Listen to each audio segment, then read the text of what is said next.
afternoon mga ka-art. Managid ang obra maestra ni Kenneth Tagatan diya o.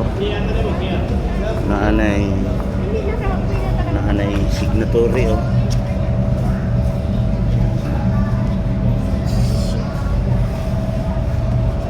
Baon ang to dito may aging adlaw. Okay, mas kining saging. Unsira di ay kabuo ang nahimo ni Kenneth. So, nahimo og 13. Ayun sa pamahiin. 13 pieces a lot. Chinese feng shui man siguro na.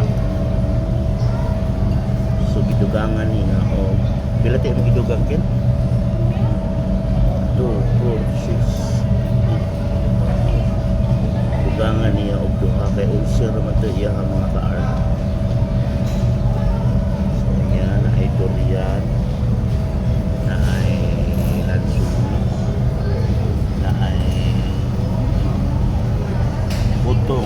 So kaya nang i-extract it. So kaya nang prutasa i-extract. So kaya nang prutasa ka nang i-extract. Kamang gustin din.